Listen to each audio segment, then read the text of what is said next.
Basket e Olimpiadi, il nostro viaggio lungo la storia dei tornei cestistici olimpici si ferma oggi alla edizione del 1968, Città del Messico. E il protagonista azzurro a raccontarcela oggi è Carlo Recalcati, che salutiamo. Buongiorno coach e grazie di aver accettato il nostro invito. Buongiorno, grazie a voi, soprattutto perché è sempre un piacere poter parlare della mia carriera di giocatore più che di allenatore. Abbiamo detto buongiorno coach perché per tutti è il coach Carlo Recalcati, che con il suo recente ma è lunghissimo passato di allenatore sulle panchine di varie squadre di campionato, scudetti con 3 club diversi, tanti scudetti a Siena e i trionfi anche sulla panchina della nazionale con medaglie, in particolare la medaglia d'argento conquistata nella edizione olimpica di Atene 2004. Ma c'è stato anche un lungo e altrettanto glorioso passato da giocatore e anche qui partecipazioni olimpiche, ben 2, la prima a Città del Messico nel 68 e la seconda a Montreal nel 76, quindi Carlo Recalcati può vantare, diciamo, questo primato di aver partecipato 2 volte da giocatore e 1 da allenatore. Di questo passato da giocatore forse è bene ricordare qualcosa. Recalcati classe 45, nasce a Milano, a 17 anni inizia la sua lunghissima avventura con la maglia di Cantù, dove rimane 17 stagioni, quindi l'intera sua carriera da giocatore, possiamo dire solo un finale a Parma da giocatore-allenatore. E negli anni 60-70 contribuisce ai trionfi di Cantù, 2 scudetti, 3 coppe Corac, 3 coppe delle coppe, una coppa intercontinentale. Guardia di 1,83, aveva iniziato da playmaker, poi si è spostato appunto nel ruolo di guardia e qui esibiva soprattutto tra i tanti suoi pregi il tiro dalla distanza, che era veloce, preciso, imprevedibile, che lui stesso più di una volta ha definito stile Jugoslavia. Può confermare, coach? Sì, confermo assolutamente. Fu una richiesta che arrivava espressamente dal mio allenatore jugoslavo, Moritani, il quale quando arrivò a Cantù chiaramente cominciò a suddividere i ruoli ai vari giocatori e vide in me la possibilità, lui disse questo, insomma, il fatto che potessi assomigliare di più a un giocatore jugoslavo che non a un giocatore italiano, no? Perché chiaramente fosse dispregiativo essere un giocatore italiano, ma perché chiaramente soprattutto in quel periodo, ma anche tutt'oggi i giocatori jugoslavi hanno caratteristiche molto, molto precise dal punto di vista realizzativo, dal punto di vista della fantasia, dal punto di vista della capacità di essere leader in campo. E quindi lo stile jugoslavo nasce proprio da una espressa richiesta del mio allenatore. Stile jugoslavo che ha messo a servizio anche della nazionale. La maglia azzurra è stata vestita per quasi un decennio, dal 67 al 76, 166 presenze, 1239 punti realizzati. Ha disputato 4 europei e qui la conquista di 2 medaglie di bronzo, 2 mondiali e 2 olimpiadi. L'avventura di Recalcati in maglia azzurra comincia con coach Paratore nel 67, quando Recalcati viene convocato per 3 manifestazioni quasi consecutive l'una all'altra, i mondiali in Uruguay, i giochi del Mediterraneo e poi gli europei di Helsinki. E l'anno dopo arriva l'appuntamento importante delle Olimpiadi di Città del Messico e questa è la squadra schierata in partenza per Città del Messico. Qui Nello Paratore, qui l'aiuto Giancarlo I, ecco Carlo Recalcati, ma lasciamo che sia appunto Carlo Recalcati a descriverci un po' questa nazionale che era un po' un equilibrio tra esperti, c'erano giocatori che avevano partecipato anche a Roma 60 e la gioventù rappresentata appunto anche da Recalcati. Sì, era sicuramente la migliore espressione del nostro movimento e della pallacanestro italiana in quel momento, quindi questo mix tra giocatori esperti e giocatori emergenti come potevo essere io, come poteva essere Gianluigi Iesi. E quindi direi proprio potenzialmente una squadra da poli, quindi quantomeno arrivare nelle prime 4.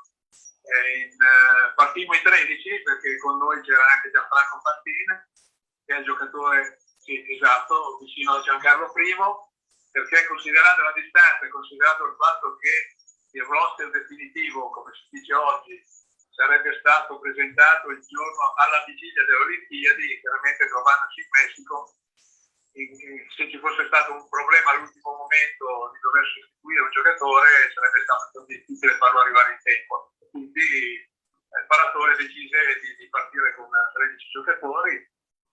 Gianfranco Fantin conosceva il suo ruolo, sapeva che chiaramente era aggregato e che avrebbe vissuto con noi tutta l'esperienza olimpica, però senza partecipare ai giochi. Hai parlato di paratore, hai parlato di Primo, io citerei anche il personaggio che è a fianco a Nello Paratore, che è Mr. Crispi, Adolfo Crispi, che era il nostro factotum, era il nostro passeggiatore, oggi sarebbe fisioterapista, un maresciallo dell'esercito che tutti noi abbiamo imparato a conoscere frequentando le nazionali militari negli anni precedenti, e quindi a grande richiesta il paratore accolse nel nostro gruppo Mr. Crispi perché era veramente per noi indispensabile, soprattutto e anche quando si andava all'estero, perché poi aveva delle qualità. Si poteva cimentare in cucina, quindi la possibilità magari di avere degli spaghetti cucinati freschi in qualsiasi parte del mondo, senza considerare chiaramente le sue qualità professionali che erano di ordine. Ecco, a favore di chi ci seguirà, visto che abbiamo citato alcuni personaggi di questa foto, completiamo, diciamo che i 3 reduci di Roma 60, e li indichiamo con la freccia, erano Vittori, Vianello e Lombardi. Poi c'erano i reduci di Tokyo 64, Pella Nera, Flaborea, Masini e Bufalini, e poi appunto la nuova gioventù, Cosmelli, Bovone, Gatti, Recalcati, Iessi e poi appunto il già citato Fantin che era il 13°. Con quante ambizioni, con quale speranza si partì per Città del Messico? Ecco, qui vediamo alcuni atleti olimpici con la solita divisa elegantissima dell'Italia. Si partì con tanto entusiasmo, ovviamente, con tanto velleità, no? Ma noi partimmo con delle serie potenzialità, perché quella sicuramente, senza fare paragoni più recenti, quantomeno poteva essere considerata una delle migliori nazionali che l'Italia avesse mai avuto e che poi avrebbe avuto, proprio perché aveva all'interno un insieme di giocatori che avevano già avuto grandissima esperienza alle Olimpiadi, ma soprattutto giocatori di grande talento e giovani emergenti che erano stati capaci di imporsi già a livello europeo. E quindi la nostra partenza arrivò poi a conclusione di un lavoro dei nostri allenatori che era durato chiaramente nel quadriennio precedente. Intanto, oltre a queste grandi aspettative dal punto di vista agonistico, c'era anche l'eccitazione di vivere, di respirare, soprattutto per i nuovi, per i più giovani, l'atmosfera frizzante, gioiosa di una Olimpiade, ma a Città del Messico a un certo punto l'atmosfera divenne pesante. Sì, noi come dicevo andammo a Città del Messico per tempo. Noi arrivammo, fummo una delle prime delegazioni che arrivò al villaggio olimpico, quindi adesso giorno più, giorno meno, arrivavamo circa una ventina di giorni prima dell'inizio delle Olimpiadi, proprio perché come dicevo in precedenza avevamo necessità di poterci acclimatare, di poter abituarci all'altura, e essendo arrivati a Città del Messico per tempo abbiamo avuto anche la possibilità poi di fare amicizia con la gioventù messicana, che chiaramente erano molto calorosi, molto attenti alle nostre esigenze, e quindi nei momenti accompagnavano anche a fare un po' di turismo, facendoci conoscere la realtà della città, facendoci conoscere l'università. Andavamo con loro a manifestazioni di diverso tipo, no? Tra le quali ad esempio la corrida, partecipando a un paio di corride. Ecco, eravamo registrati in sintonia con questi ragazzi che erano prevalentemente studenti universitari che ci manifestavano il loro disagio non tanto nei confronti dell'Olimpiadi in se stessa, ma per il fatto che chiaramente la popolazione viveva in un periodo di grandissima povertà e quindi a loro vedere le spese che erano state sostenute per organizzare le Olimpiadi ovviamente erano state troppo esagerate per i loro comuni, avrebbero preferito magari che molti fondi fossero destinati al benessere loro, al benessere della popolazione. E questo portò nel tempo poi a esasperazioni, prima all'interno dell'università una grande repressione perché la polizia fondò le porte della città universitaria. Fortunatamente in quel caso non ci furono problemi dal punto di vista di danni alle persone e poi invece purtroppo in Piazza delle Tre Culture avvenne il fattaccio dove sostanzialmente la polizia sparò, o l'esercito sparò da testa d'uomo, morirono tanti ragazzi, tante persone, furono feriti altrettanto. Non bisogna dimenticare per esempio che in quell'occasione venne ferita anche una nostra giornalista, scrittrice, Oriana Fallaci, che venne colpita da un proiettile. Noi poi andammo a visitarla in ospedale. Lei ci raccontò che veramente non partecipava alle manifestazioni, ma probabilmente una pallottola di rimpatto l'aveva colpita mentre stava sul balcone che assisteva in questa manifestazione. Si ventilava anche la possibilità di boicottare la sfilata olimpica,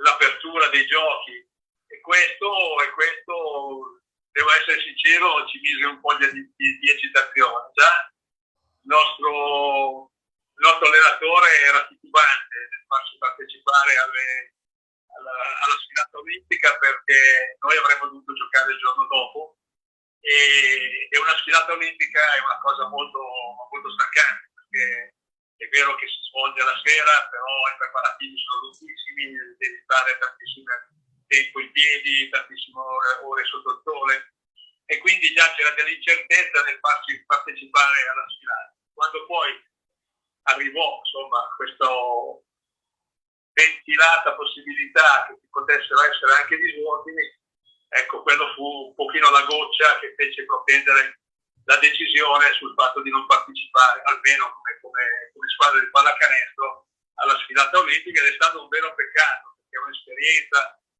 che va vissuta soprattutto per chi partecipa alle Olimpiadi la prima volta, perché è così un po' come ad esempio la vita al villaggio olimpico, quella che è la partecipazione alla sfilata olimpica è una cosa unica nel mondo. Torniamo a Città del Messico e torniamo all'evento agonistico che si svolse in questa arena, in questo impianto che lei sicuramente ricorderà. Sì, e fu per noi veramente qualcosa di avveniristico, perché nel campionato italiano non c'era una struttura del genere, non si giocava in strutture così grandi, e quindi anche quella fu una piacevole sorpresa, il fatto di giocare in un palazzo da 20.000 posti, chiaramente con buona partecipazione anche da parte del pubblico, perché è chiaro che quando giochi le partite di qualificazione magari ci può essere meno interesse per i tifosi locali, però c'era anche partecipazione da tifosi che arrivavano da tutto il mondo, fu sempre comunque una buona partecipazione di pubblico, e però ecco, lo scoprire anche dall'interno una struttura che per noi poteva essere in quel momento così paragonabile solo alle strutture che vedevamo nei filmati, non in televisione, perché allora NBA non veniva proiettata in televisione, ma le filmati che avevamo avuto la possibilità di vedere delle partite NBA rispecchiavano un pochino la grandezza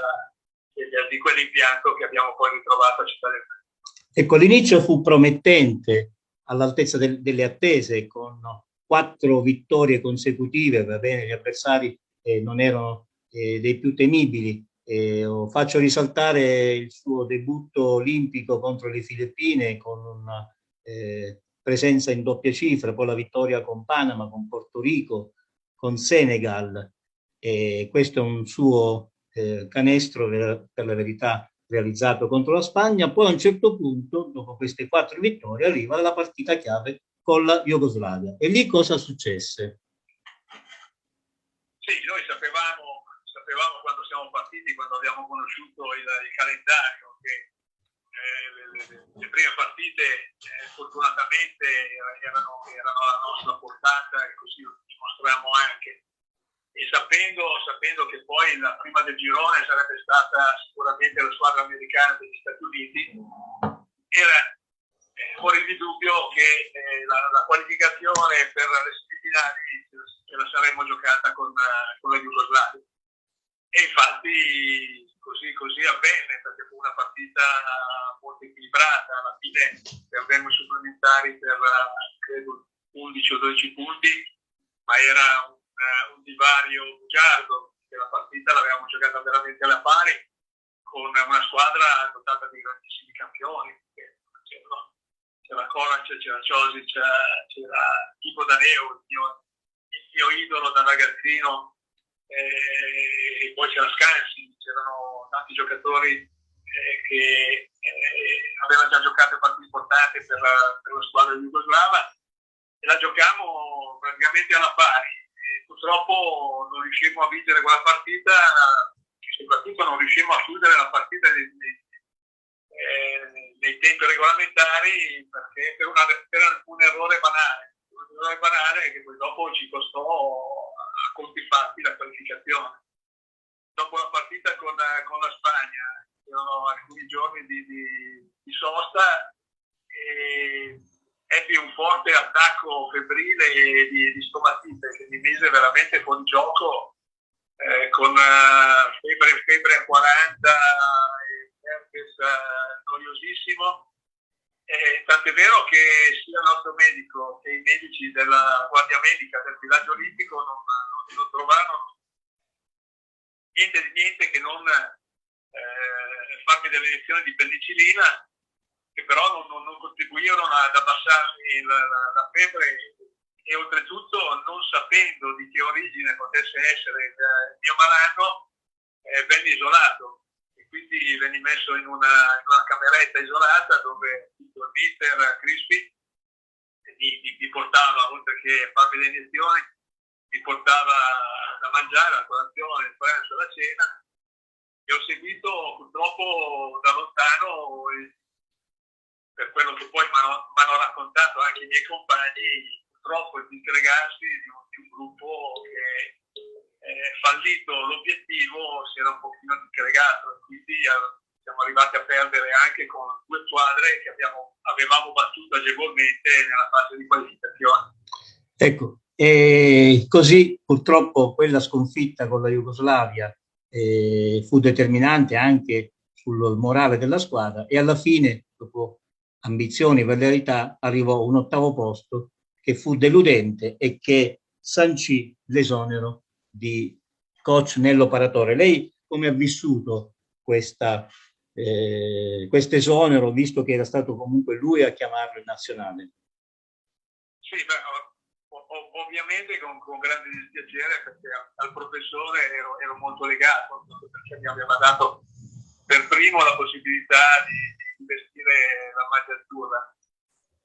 Devo dire che fu più traumatico per i giocatori più anziani, e credo che quello fu uno dei motivi per cui, una volta non raggiunta la semifinale, il gruppo si sfaldò, perché non dico che era sicuro, però insomma la sensazione netta era che se non avessimo fatto il risultato con le Olimpiadi ci sarebbe stato un passaggio di testimone tra paratore e calciatore. Ecco, loro andò agli Stati Uniti, squadra ancora imbattuta fin dalla edizione iniziale del basket olimpico nel 1936 e sicuramente il protagonista maggiore di questa squadra fu questo signore qui che noi incontrammo, ci rifilò 26 punti e poi abbiamo avuto anche l'onore di averlo nel nostro campionato. Cosa ci può dire di... Sì, innanzitutto è giusto ricordare che in quel periodo i giocatori professionisti, quindi i giocatori dell'NBA, non potevano partecipare alle Olimpiadi, quindi la squadra americana veniva composta sempre prevalentemente da giocatori collegiali e quindi anche in quell'occasione erano presenti giocatori che avevano 22, 23, probabilmente qualcuno qualche anno in più, come ad esempio Silliman, che era un giocatore che arrivava dall'Accademia di West Point, però la cosa che colpì fu proprio Spencer Haywood, perché era un giocatore di 19 anni che non aveva ovviamente ancora preso parte alla pallacanestro dei collegiali, arrivava dall'high school ed era il giocatore più sconosciuto per noi, no? per gli avversari degli Stati Uniti e si impose invece da subito con grande autorità come il miglior pivot delle Olimpiadi. E quella era una squadra che aveva comunque tanti giocatori di talento. Chiaramente io parlo per il mio ruolo, perché mi ci dovevo confrontare, avevo un playmaker che era Jojo White, poi dopo giocò per tantissimi anni nell'NBA, che era di assoluto talento, però senz'altro la grande curiosità, soprattutto grande scalpore positivo lo creò la figura di Haywood che dominò veramente le Olimpiadi sotto canestro. Ecco, partecipare a un'Olimpiade non vuol dire soltanto giocare a un torneo cestistico, ma vuol dire anche vivere le emozioni, i trionfi degli altri sport, gli eventi che riguardano gli altri sport. La foto storica emblematica di Città del Messico è questa. Voi avete avuto la sensazione che quello fosse un momento veramente storico nell'ambito sportivo e politico? Come dicevo, dal punto di vista del popolo messicano, chiaramente c'erano delle contestazioni legate più a una contrapposizione tra organizzare sì o organizzare no le Olimpiadi, no? Mentre invece in quel periodo chiaramente diciamo che le contestazioni razziali, le prese di posizione si erano del tutto accentuate. Non dobbiamo dimenticare che pochi mesi prima c'era stato l'omicidio di Martin Luther King e quindi tutta la popolazione nera e afroamericana erano molto, molto toccati da questo evento e ho letto poi che ad esempio i giocatori di colore che dovevano partecipare alle Olimpiadi fecero una sorta di votazione se partecipare o no alle Olimpiadi, se boicottarle o no. La maggioranza fu per partecipare alle Olimpiadi. Tra i votanti per non partecipare alle Olimpiadi c'erano appunto Tommy Smith e John Carlos, che chiaramente poi seguirono quello che era il volere della maggioranza e parteciparono alle Olimpiadi. Però ebbero l'occasione nella finale dei 200 metri di poter manifestare comunque la loro protesta. Trovarono questo modo di mostrare al mondo la loro protesta, non solo andando sul chiodo a piedi scassi, ma anche appunto alzando il pugno con il pugno guantato. La curiosità può essere perché a uno con il pugno sinistro e l'altro con il pugno destro. La risposta è molto più banale di quello che si possa pensare, è che avevano solo un paio di guanti. Quindi... Ecco, nessuna protesta, ma solo grande performance agonistica da parte di altri atleti americani come Bob Beamon e Dick Fosbury. Sì, dunque è giusto ricordare che ad esempio oltre al salto in lungo dove Beamon ottenne il record del mondo. Tutte le gare veloci dell'atletica ebbero nuovi record del mondo. Questo era dovuto al fatto che chiaramente gareggiando in natura su distanze brevi c'era la possibilità di essere avvantaggiati e di fare buonissimi tempi. Tant'è vero che poi dopo anche Pietro Mennea, quando decise di attaccare il record dei 200 metri, si trasferì a Città del Messico. E per quanto riguarda Foscoli, fu ancora di più la curiosità nell'aspettarlo, perché chiaramente al villaggio olimpico si parlava di questo atleta americano che avrebbe saltato non ventrale come saltavano tutti i saltatori in quel periodo, ma con una tecnica nuova, che chiaramente gli addetti ai lavori sapevano qual era, ma chi non era un addetto al lavoro allora non è che ci fossero tanti filmati che giravano per il mondo, che ci fosse la possibilità di vedere in anticipo una determinata idea, e quindi la curiosità è quella di aspettare il giorno del salto in alto per vedere questo ragazzo come saltava e poi dopo insomma sia quello che ha cambiato veramente la storia del salto in alto, perché oggi si salta con il suo piede. Sì, le mostro adesso quasi a chiusura questa immagine, le chiedo cos'è che le ricorda. Mi ricorda il villaggio olimpico, bellissimi ricordi, grandissimi ricordi, un'esperienza che si può fare solo partecipando alle Olimpiadi, perché quando tu partecipi con i tuoi club o con la squadra nazionale, diciamo, ai campionati europei, ai campionati mondiali, chiamiamola così, di categoria, sei ospitato generalmente in alberghi confortevoli e vicini all'impianto di gioco. Le Olimpiadi invece devi adattarti, devi abituare. Non è un alloggio di extra lusso, no? Perché chiaramente il villaggio olimpico è quello di Città del Messico, non dico in particolare, ma così come tutti gli altri, che dopo hanno una funzione successiva, cioè non è che vengono costruiti solo a sé stanti, ma perché poi dopo vengono adibiti a abitazioni popolari.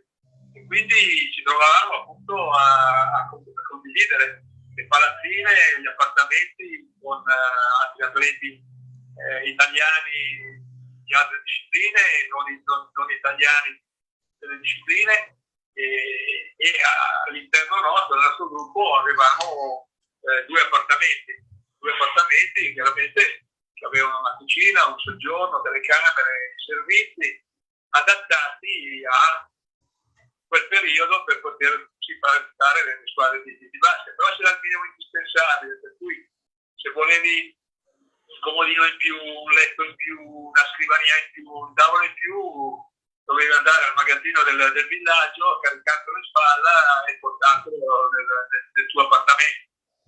E quindi bisogna sapersi abituare, bisogna sapersi ambientare anche in questo, perché sembrano delle cose, delle banalità oggi, ma il problema era anche telefonare, perché chiaramente all'interno del villaggio c'era solo un posto telefonico, e pensare che c'erano tra atleti, dirigenti, volontari, eccetera, allenatori, c'erano quasi 10.000 persone, c'era un unico posto telefonico, quindi bisogna fare veramente delle file interminabili per parlare con le famiglie.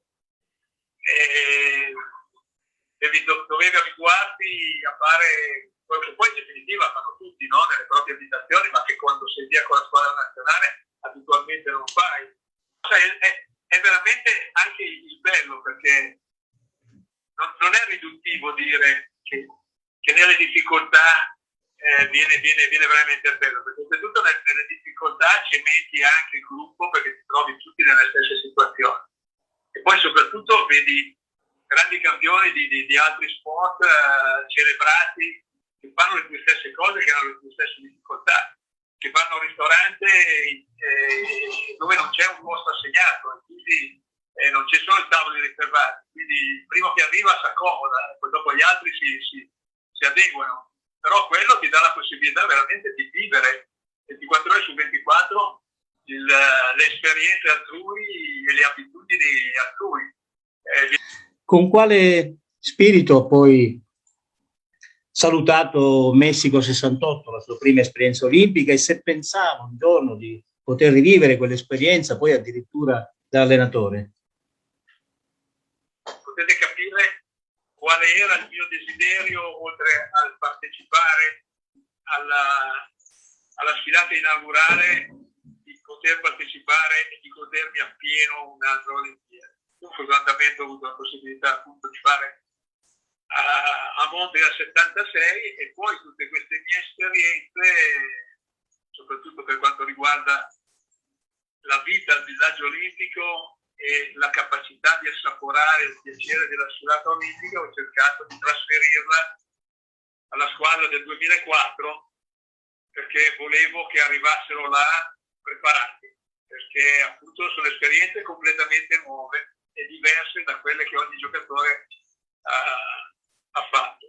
Chiaramente anche lì c'era una parte di giocatori che avevano vissuto l'esperienza di Sydney, però c'era una parte di giocatori nuovi e quindi oltre all'aspetto tecnico, all'aspetto gestionale della squadra, è stato importante per me anche preparare la squadra ad affrontare l'esperienza fantastica del villaggio olimpico, che però se interpretata male ti può togliere anche tanta attenzione e tanta energia. E quindi penso che siamo arrivati dove siamo arrivati anche grazie al fatto che siamo arrivati là veramente tutti, non solo dal punto di vista tecnico. Sì, possiamo dire che quella medaglia d'argento del 2004 insomma, è stato anche frutto di questa trasmissione di esperienze, tra virgolette, olimpiche ai suoi giocatori.